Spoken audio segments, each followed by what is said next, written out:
G'day everyone, welcome to Talking Leadership. My guest today has 30 years experience in the seafood industry in New Zealand. She is currently and has for the last 20 odd years been the CEO of Finestkind Limited. Can I welcome to the podcast Donna Wells? How are you, Donna?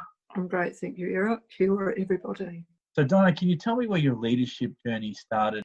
I think it's something that's in your makeup, possibly. I can remember being back at school and being quite headstrong, I'd say, and definitely knowing what I wanted and going about getting that. In terms of leadership at school, it could have been something like excelling at certain subjects and being the first at doing that, coming first in the class. Leadership in terms of, how you look at it. Is it the first one to do something? Is it someone who leads by example? Lots of different types of models of leadership. Do you see a distinction between the function of leadership and management in your business? Being a leader is different from being a manager. You employ a manager and you engage a leader. Unpack that for me a little bit in your travels. Have you seen, and I'll ask this in a slightly different way, you've obviously in a 20-year career in your business seen different leaders and different managers. Do you think there's always a distinction between the two, or can you have an overlap from the people that you've seen and worked with? Is it always a simple case of one is operationally focused and one is focused on the macro issues of the business, or can there be some overlap? I think sometimes there definitely needs to be, because you might, and for example, this business, I'm it. So I have to manage, lead, operate, deliver. All of those roles and hats are mine. So I'm sure there's a lot of businesses around that are, not multiple people. So single solo operations, and yeah. This is very much of interest to me, because I haven't put in the years that you have to building your business, obviously, but in my role with the association that I work for, I happen to be the only employee, but I'm also the CEO of the organization. So I get where you need to be functioning as both a manager and a leader. And for me sometimes, and maybe it's because I'm getting old and I don't know how to make the distinction very well, but I think there's a grey area between leadership and management sometimes, and at times I think I react too much like a manager and don't put my leadership hat on, and sometimes as a leader I miss some of the detail that you would get if you were more operationally focused. And that grey area, I think, is not just my experience. I think it's a lot of people that run solo businesses. So does that ring true for you? It really does. It wasn't something I was really aware of until it was actually pointed out to me in the leadership journey about the difference between managers and leaders. Not every manager is a leader. Yeah, and I see in and you, again, with your extensive background in industry, I see that you're a graduate of the National Seafood Industry Leadership Program from 2012 graduate group. That was the year after mine. So you guys are okay, but you weren't quite as big as my year were, but that's all right. We won't go into comparisons there. But so that's where I got one of the early pieces for me was that program allowed me to talk to other people in industry to get that perspective. And that distinction was made clear to me then was unpacked a little bit more. But at the time when I was doing the course, I wasn't in the role that I was now, but it gave a good foundational, almost like a good tool in the toolbox to say, right, when you've got to think about these things or you're it, you need to know what role you're playing at any one given time, because you're not always going to be acting as a leader. You could be in the office writing a paper and you're very much operationally focused, so the details need to matter. And sometimes I can put my hand out, sometimes I'll stuff it up. I'll send a document I think is very well written and I'll give it to one of my board members to proofread, and my board's very good at helping me edit my work, and they'll pick up all sorts of errors that I didn't pick up the first read. And I thought, wow, I'm glad this didn't go out publicly at that point, because it wasn't well checked for mistakes and so on. It's something I need to keep working on. So let me ask you this, Donna. As a leader, and I've called this theme the lonely road of leadership, do you find it can be a very solo road that you feel like you're on your own? Very much so.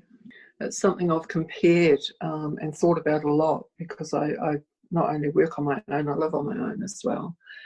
And I compare it to the loneliness of a long distance runner. You know, like you're kind of out there on your own, you're doing this mammoth job, task, and I guess at the end of the day the goal is to get over the finish line.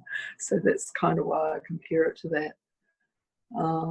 It doesn't need to be lonely. Working alone doesn't need to be lonely. I mean, I have extensive networks. I have amazingly good role models around me. I think that's really important.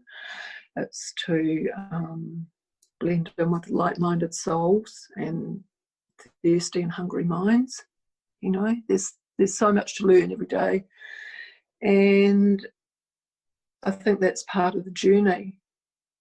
And you know, when you're working alone, or maybe you don't quite fit that standard corporate model, that's not necessarily a bad thing. It means that your journey is going to be different. There's a lot of advantages to that. There's, you know, an awful lot of advantages to it. You know, I can have really easy board meetings, and I'm always employee of the month. It's quite good.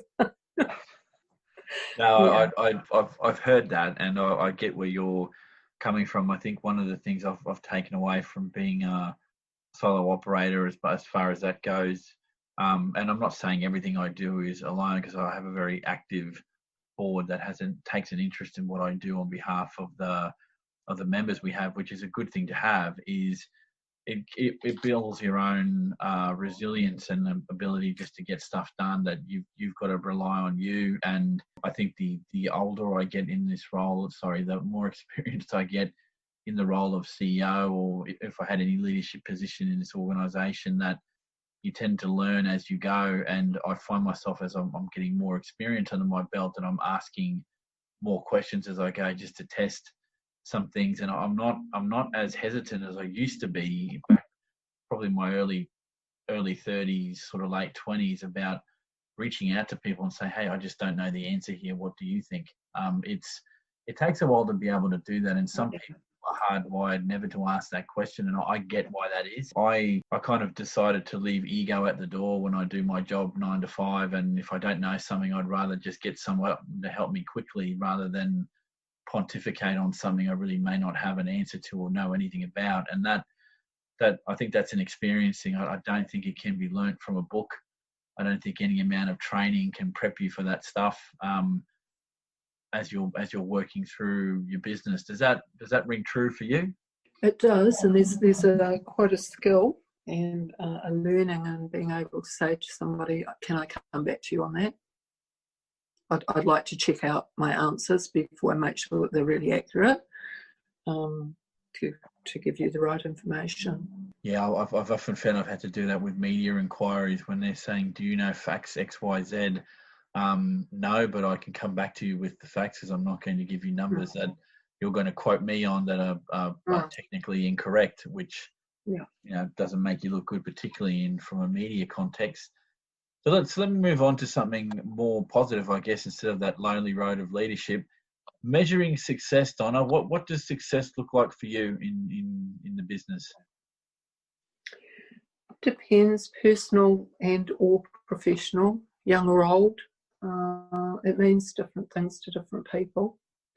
To me, being happy with myself, more than surviving, being financially, emotionally independent, achieving my goals, and being and feeling respected.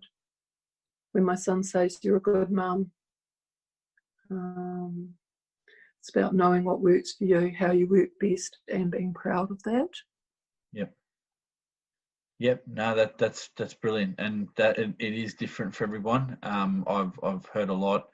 I think it's two camps that are coming out fairly strongly for me. It's personal development and growth in the role versus the development of others in the role. And I guess if you're a solo operation, that all sort of melds into you. So it makes it a bit difficult to split that off into staff. I mean, have you in your travels as part of the business, have you taken on contractors to do jobs for you and had to manage them? Yes, I do. That's very much a part of Finestkind. When you measure your success as a business, it's quite interesting when you look at the model of a very small business against a very large business, and this is something I come up against quite often through work, and particularly, for example, through Sydney Fish Market Seafood Excellence Awards. You know, like you're the smallest of the small and you're up against the biggest of, you know, the industry icons and businesses, and it's really interesting. It's, you know, how do you pitch yourself against that? Well, the fact that you're there is one thing, you know, that's got to speak of some success. I guess when it comes down to it, it's an interesting comparison, you know, small and large. How do you measure success, and that the dynamic or the split between measuring success as in the business versus measuring success from the people you're working with? In terms of engaging people, contractors, to fulfil certain roles, that's a very critical part of Fineskind's survival, because a lot of my work is contracted out. People work on behalf, from fishermen to pack houses to freight forwarders. Yeah, so that's interesting. And I guess everyone's buying for that business, so they've got to deliver as well. People aren't going to go back where they're not happy. Clients can often be a driver of what success looks like, and what you've done for me in that response, and I'm seeing this, you know, I'm almost at 60 odd, just over 60 odd podcasts in my life, podcasting on leadership, that it's very much measures of success will vary up and down, but those camps that I talked about are the ones that tend to keep coming up the most. One that's not often talked about but has been in the entrepreneurs series of podcasts that I've started is this thing around the customer being the driver for a lot of what you do, and is one measure of success, but also what you do internally. So how much you mesh the two, I think, will be dependent on the type of business you are and the focus you bring to your business. All small businesses are not the same. You've got different reasons for being there, and different reasons for what a metric of success is. And by the definition you gave about being in an awards lineup with very, very large businesses that dwarf yours in terms of size and stuff, then that, I guess it's a signal to you. I would take it as a signal that, hey, I'm being recognised for something good that I'm doing, and even if I didn't win, you're there amongst those that are trying to be the best at what they do, whatever that might look like in whatever industry. I mean, you're in the seafood industry, so that's a seafood industry thing, but that you could take that in any industry. Donna, let me ask you the following now, and this one's always of interest to me, because I don't know on which side I fall here, or whether or not this is still a question for me to keep asking people. But leadership is about a combination, I think, of experience on the job in any industry, and a level of education, or at least professional development, whatever that might look like in your industry. So my question to you here is a two-parter. Do you think you get more effective leadership from just on-the-job experience, or on-the-job experience with education, or just education? Like, is it a combination of the things, or is it more the on-the-job, or is it more, if you've got a certain level of education, you'll guarantee yourself some success? Definitely a combination of both. You can, of course, learn from experience, and then you will identify gaps, and it's about filling those gaps and learning the skills that you don't have, the things that you don't know, and being inspired by others. You know, where do you get your inspiration from? And being open to learning, having an open mindset is really important. One of the other issues that I bring up in the podcast, and I'm interested to get your perspective on this one, is leader capabilities. What would you say are the most critical leader capabilities from your experience in the seafood industry? It's about strong leadership and what that looks like. about taking responsibility and accountability for yourself, your work, and possibly for other people. Leaders have great skills around empathy and compassion. Like, you need to be able to gauge a situation quite quickly, assess it, make decisions, and move forward on it. Finding the resolve to go that little bit extra, because ultimately the responsibility is on yours or my shoulders. And it's also about knowing what and when to delegate that you don't need to do. And it's about, kind of taking steps, maybe taking a risk where others wouldn't do that because you believe it will work. Yeah. You believe in your personal sustainability and resilience. Are leaders born or made? I think they're both, actually. At the end of the day, you've got to be prepared to step into a space, and that comes, I think that's an inherent skill. It is actually something that's inside of you.